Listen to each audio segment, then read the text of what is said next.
Good morning everyone. आज Gauss का divergence में स्टार्ट करेंगे। देखिए, गॉस ने एक चीज कही थी, वह है काल्पनिक पृष्ठ पर। काल्पनिक पृष्ठ पर जो भी काम किए जाते थे उनमें वैद्युत फ्लक्स निकलता था, वैद्युत क्षेत्र की तीव्रता, और हमें थीटा कोण पर हमारा कोई भी सरफेस निकल सकता था। मगर उसमें दो ही चीजें निकाल सकते थे हम, या तो वैद्युत क्षेत्र की तीव्रता निकाल लें, या हम उसमें क्या कर सकते थे कि उसका एरिया और उसके आयतन पर निर्भर करते थे। इस तरीके से आज हम देखते हैं क्या एक हमने किसी भी काल्पनिक पृष्ठ बना लिया जिसमें हमने बॉक्सेस बना लिए थोड़े से।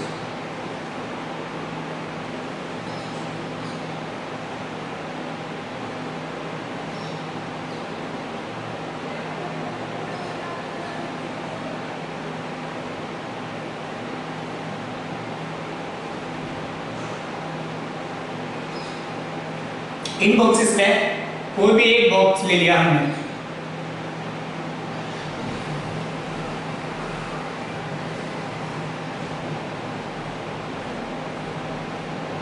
अब इसके अंतर्गत ये है हमारा संपूर्ण सरफेस S।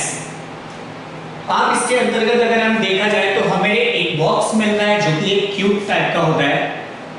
इस तरीके से हुआ है क्यूब।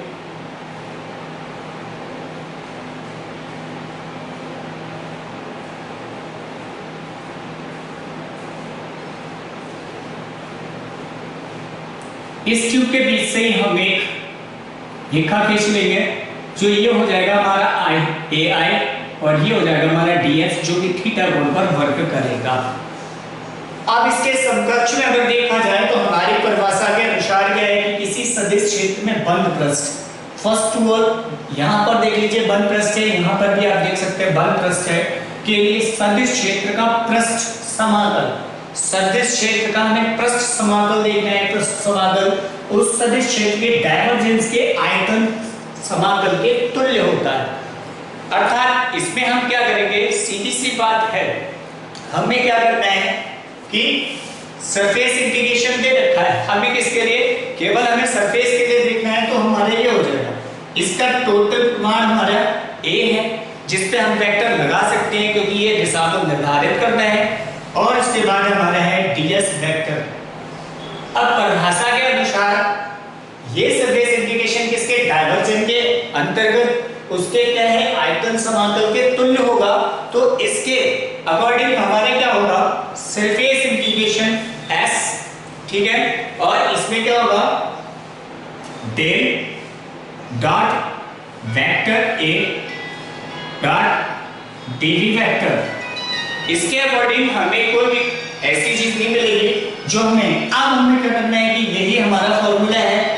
अब हम क्या करेंगे, ये 1 मिनट के लिए रोक देंगे। अब इसको क्या करेंगे, यही हमारा फॉर्मूला होने के बाद इसमें कुछ भी होगा, अब हम इसमें आगे कुछ नहीं करेंगे, हम करेंगे इसकी उत्पत्ति। अब उत्पत्ति कैसे करेंगे, हमें सिर्फ आपको सिर्फ दो ही चीज बतानी है। हमने आपको बताया कि गॉस का है, गॉस के अंतर्गत हमें क्या मिलता है, केवल एक तो फाई के अंतर्गत हम निकाल सकते हैं जिसको बोलते हैं वैद्युत फ्लक्स। हम कुछ नहीं करेंगे, हम केवल डाइवर्जेंस को केवल हम वैद्युत फ्लक्स के अकॉर्डिंग निकालेंगे। तो देखते हैं क्या उत्पत्ति निकलती है, क्या हम निकाल पाते हैं या फिर हम किस तरीके से निकालेंगे। सबसे पहले चीज समाकल होती है। समाकलन का मतलब है कि आप दो चीजें दे रखी हैं, समाकल एक तो आपका आयतन के तुल्य हो रहा है, और दूसरी चीज है कि बंद पृष्ठ भी दे रखा है। आपको पता है कि बंद पृष्ठ में वैद्युत क्षेत्र की तीव्रता नहीं जाती, वो हमेशा बाहर की तरफ जाएगी। जब बाहर की तरफ जाएगी तो हम क्या करेंगे, first of all d5 equals to vector A dot ds vector के समकक्ष से बात करेंगे हम। यहां पर हमारा I इनिशियल पॉइंट दे रखा है, आपको साफ दिख रहा है कि AI पॉइंट दे रखा है, तो AI पॉइंट को ही हम नोट करते हुए चलेंगे। तो हमारे क्या हो जाएगा, यहां पर सिर्फ सरफेस इंटीग्रेशन किसका होगा, केवल सरफेस का। तब क्या हो जाएगा हमारा d5 I equals to surface integration of S vector AI into DS vector. Equation number 1, हमने पहली इक्वेशन हमने अपनी निकाल ली है क्योंकि हमारी क्या बनी है, d5 I equals to surface integration दे रखा है हमें vector A I and dot vector D S पर। अब इस फिगर के अंतर्गत हमें थोड़ी से चेंजेस करने पड़ेंगे।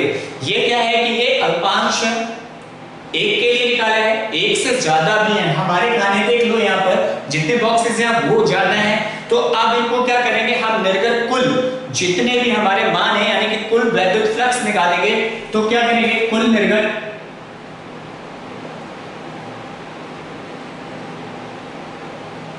वैद्युत फ्लक्स।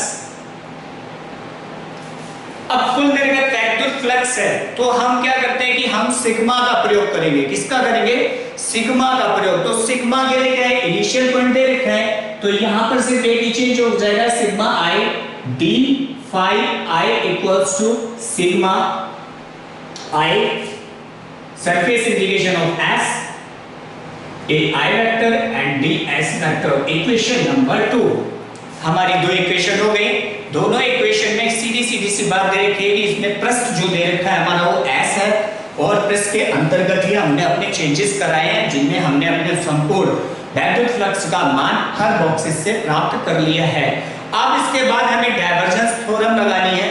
डायवर्जेंस थ्योरम के अंतर्गत हमें क्या है कि यहाँ पर आयतन काम कराना है। तो आयतन का काम करने के लिए हम क्या करेंगे, थोड़ा सा चेंजेस लाएंगे।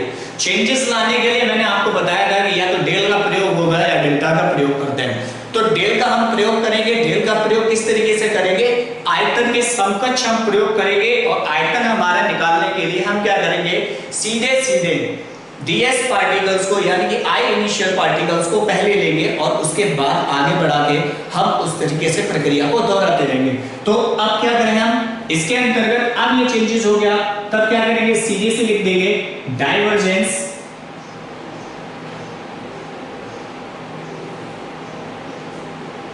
प्रमेय या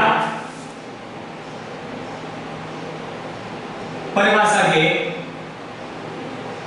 अनुसार। परिभाषा के अनुसार दे रखा है हमारा सीधे सीधे सिस्टम बनेगा। ये दोनों अगर देखे जाए तो ये आपस में बराबर है, मगर हमें क्या करना है, एक खंड हम तुलना भी कर सकते हैं। इस खंड की इस खंड से हम तुलना करें तो हमारा क्या बन जाएगा, S equals to vector A I dot D S vector से इक्वल्स टू, इसको लिख देते हैं, ये रहा हमारा sigma I surface integration S A I vector dot D S vector. अब यहां पर हम आयतन का प्रयोग करेंगे। तब चित्रानुसार चित्र में पहले ये देखिए कि आयतन किसका निकालना है, हमें आयतन इसका निकालना है। तो ये हमने क्या किया, इसको बॉक्स मान लिया जिसको हम क्या बोलते हैं, क्यूब। क्या बोलते हैं, क्यूब बोलते हैं हम इसको। अब इसके समतुल्य निकालने के लिए हम सबसे सीधी सी बात है कि यहां पर डाइवर्जेंस थ्योरम लगाएंगे। उनकी परिभाषा के अकॉर्डिंग हमारा ये क्षेत्र काम करेगा और इस क्षेत्र के अंतर्गत हमें सारे के सारे चेंजेस लेके आने होंगे। जब सारे के सारे चेंजेस ले आएंगे तो उसके अंतर्गत हमें अब सारे के सारे काम भी कराने पड़ेंगे। तो इसके अकॉर्डिंग हमने क्या किया है कि सिग्मा ले रखा है।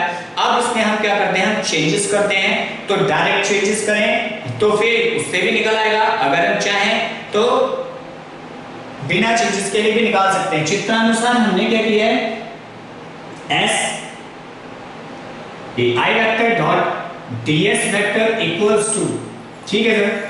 तो अब आगे क्या है हमारा, यहां पे हो जाएगा सरफेस इंटीग्रेशन S, ठीक है, और ये हो जाएगा हमारा vector del dot D A I vector, जिसको ब्रैकेट में बंद करेंगे और उससे बाहर लिख देंगे डीवी वेक्टर। समीकरण नंबर 3 ये हो गया हमारा अल्पांश के लिए। अब अल्पांश के बाद फिर वही बात आती है, एक अंश था। अब हम क्या करेंगे, संपूर्ण आयतन निकालेंगे संपूर्ण का। तो संपूर्ण के लिए क्या करेंगे, संपूर्ण के लिए वही प्रक्रिया दोहराई जाएगी।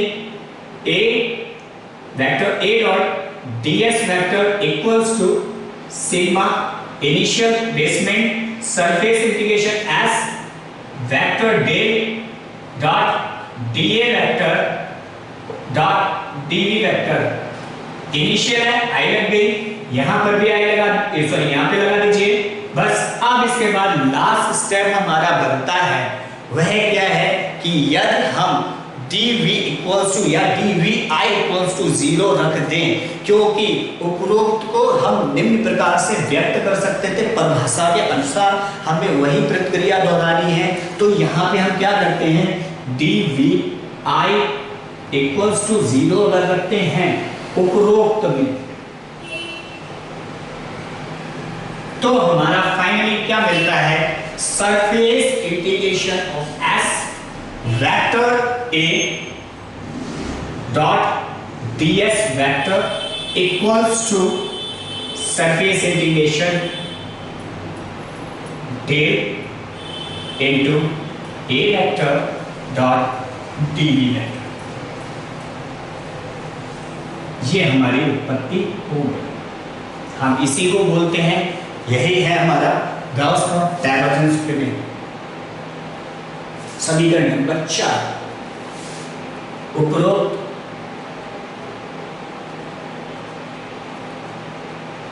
समीकरण को गाउस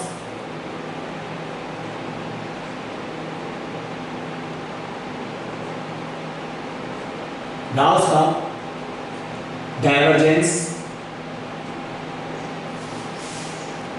गाउस की डाइवर्जेंस प्रमेय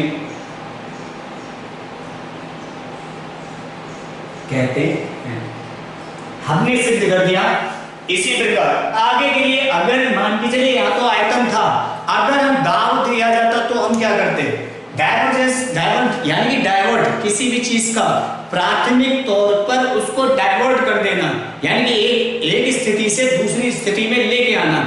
इसका एक एग्जांपल है कि आप आयतन तो जानते ही हैं। आयतन क्या है कि आपके घर में कोई भी बर्तन हो गया तो जाहिर सी बात उसमें जो भी लिक्विड चीज आ जाती है उसका आयतन ही निकलता है, क्षेत्रफल भी निकलेगा, आयतन भी निकलेगा। आयतन में परिवर्तन होना है, यही डाइवर्जेंस की पहचान है। और डाइवर्जेंस में सिर्फ आयतन का ही प्रयोग होता है। आप अगर चाहें तो प्रैक्टिस कर सकते हैं। हम तो केवल आयतन का ही, क्योंकि हमारी बुक में केवल आयतन ही दिया है, हम चाहें तो इसमें दाब का भी प्रयोग कर सकते हैं। तो जहां पर आपको सीधे सीधे dv दिख रहा है और डेल दिख रहा है, इसकी जगह हमारा क्या आ जाएगा, dp आ जाएगा, क्योंकि p फॉर प्रेशर और फिर उसमें दाब में भी काम कर सकते हैं। मैंने आपको कुछ दिन पहले एक बैलून का एग्जांपल दिया था। जब हम दबाते हैं बैलून को इस तरीके से दबाएंगे तो उनकी शेप चेंज हो जाती है, तो उसी के अकॉर्डिंग हम उसको प्रेशर को भी चेंज कर सकते हैं। दूसरी चीज, एक चीज और ध्यान देने वाली थी, वो गाउस की प्रमेय है। गाउस की प्रमेय में जितनी भी चीजें हैं सारी काल्पनिक चीजें ली जाती हैं। कोई भी प्रश्न लिया जाता है वो काल्पनिक प्रश्न लिया जाता है। तीसरी चीज ये है कि ये हमारा क्यूब है,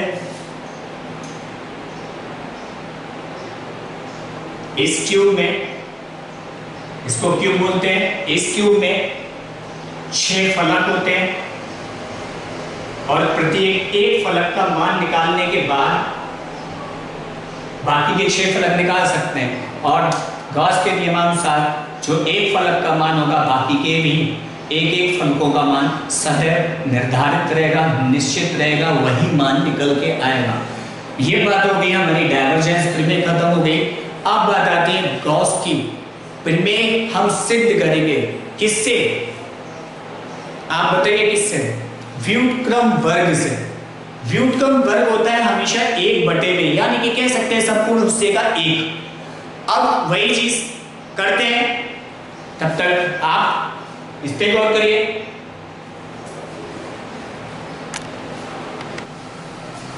आते हैं व्युत्क्रम वर्ग के नियम से गॉस के नियम की उत्पत्ति करेंगे। गॉस का नियम, काल्पनिक पृष्ठ पर यदि किसी भी अवस्था में कोई बिंदु दिया जाता है तो उस बिंदु पर आवेश भी काम करेगा, और उस आवेश में और जहां तक वो बिंदु है उनके बीच की दूरी के वर्ग के व्युत्क्रमानुपाती सदैव होता है। हम 2 चीजों से प्राप्त कर सकते हैं। नंबर 1, अगर हमें कोई क्षेत्रफल दे रखा है, विद्युत क्षेत्र के साथ क्षेत्रफल दे रखा है तो निकाल सकते हैं, नहीं तो हम सरफेस दे रखा है तो हम उससे भी निकाल सकते हैं।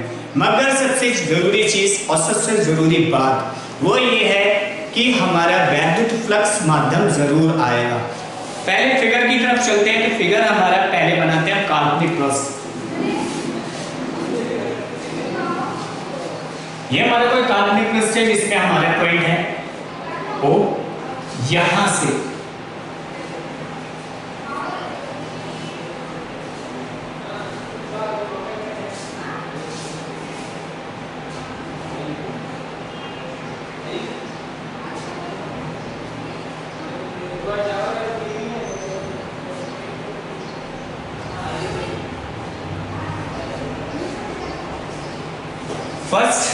बिंदु हमारा O, और इसमें दो रेखाओं के बीच बनने वाला कोण है वह है हमारा ठोस कोण, जिसको हम d ओमेगा बोलते हैं।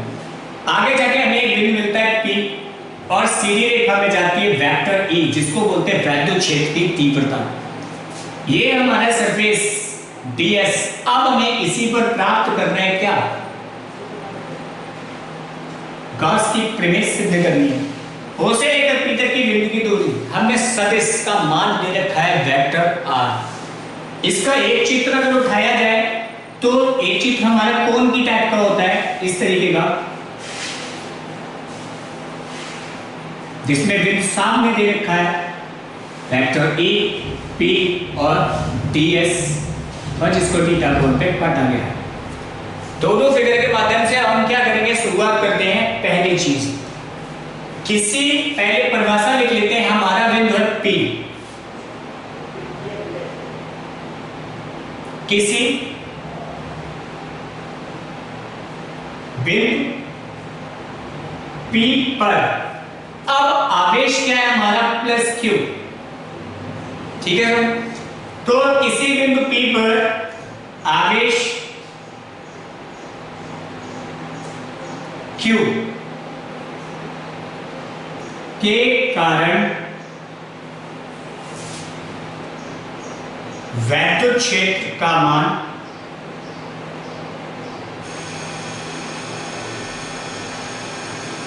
उसकी दूरी r के वर्ग के व्युत्क्रमानुपाती होता है। नोट करिए, यहां पे हमने एक सदिश भी लिया है वेक्टर r। यदि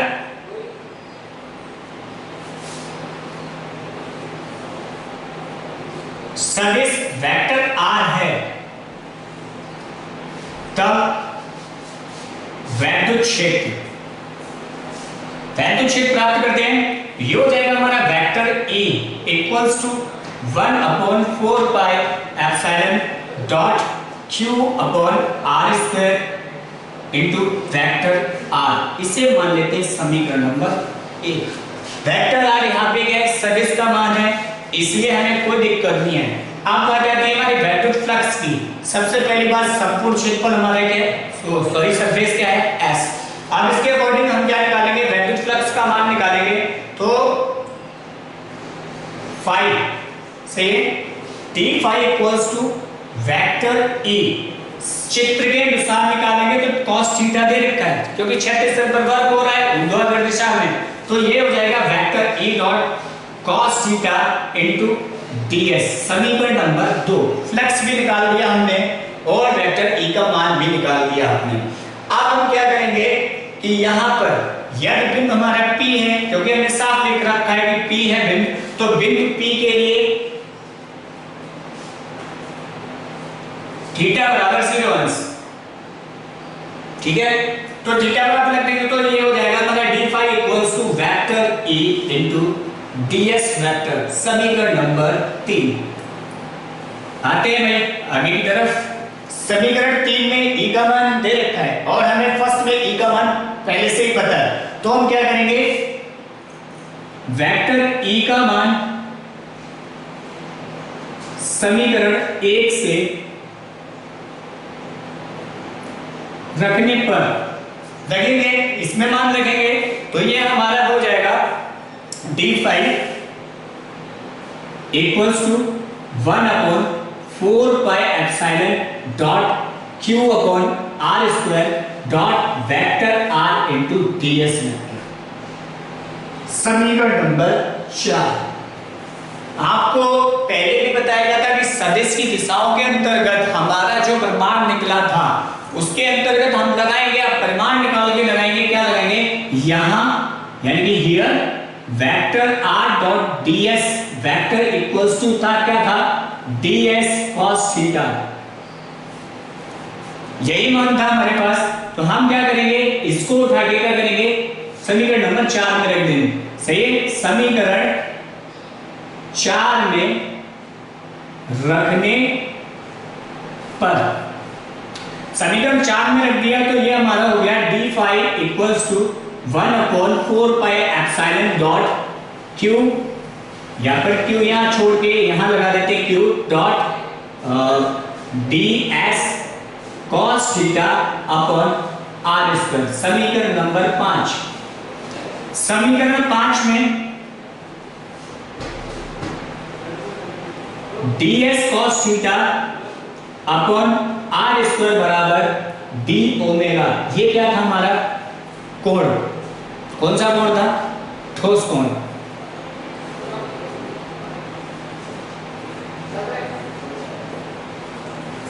इसका मान रख देंगे, ये है मान इसका समीकरण 5 में, यानी कि ds cos थीटा बटे r स्क्वायर बराबर d ओमेगा को समीकरण 5 में रखने पर तब हो जाएगा हमारा D phi equals to Q upon 4 pi epsilon dot D omega. यहां डी ओमेगा बराबर 4 पाई, ये क्या है? ठोस कोण का मान।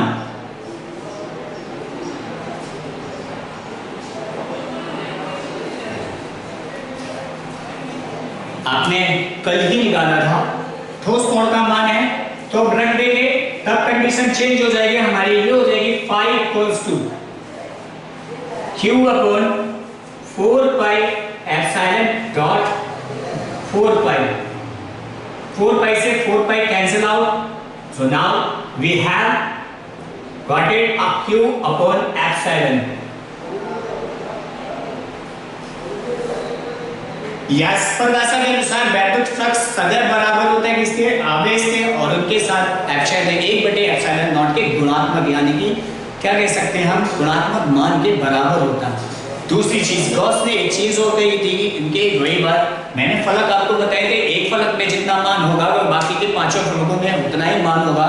यह सिर्फ उन्हीं पर लागू है जहां पर वैद्युत क्षेत्र की तीव्रता है, और उन पर भी लागू है जो क्या है, व्युत्क्रम वर्ग में व्युत्क्रम वर्ग का नियम फॉलो करते हैं। अगर व्युत्क्रम वर्ग का नियम फॉलो नहीं करते हैं तो ये काम नहीं करेगा, और गॉस के नियम आप लगा नहीं सकते। अर्थात कहने का तात्पर्य यह है कि गॉस के नियम में सब जितने भी फ्लक्स है, टोटल फ्लक्स का मान एक एक करके निकाला जाए तो सबके मान लगभग बराबर होंगे, चाहे एक बिंदु हो, चाहे 10 बिंदु, चाहे 50 बिंदु, अनगिनत बिंदु जो भी हो, उनके मान सदैव एक ही रहेंगे। दूसरी चीज मैंने आपको बता दी, यह क्या है, व्युत्क्रम वर्ग जो पालन करते हैं, जितनी भी दशाएं या फिर कुछ दिन फ्लक्स हैं, तो उनके अंतर्गत ये नियम लगा सकते हैं। तीसरी चीज, आवेश निर्धारित होगा। अब इसके अकॉर्डिंग अगर देखा जाए तो वैद्युत क्षेत्र की तीव्रता भी ज्ञात कर सकते हैं, आवेश का मान भी ज्ञात कर सकते हैं, और वैद्युत फ्लक्स का भी मान ज्ञात कर सकते हैं। सो बस यहीं पर अपनी क्लास समाप्त करते हैं। All the very best and good luck.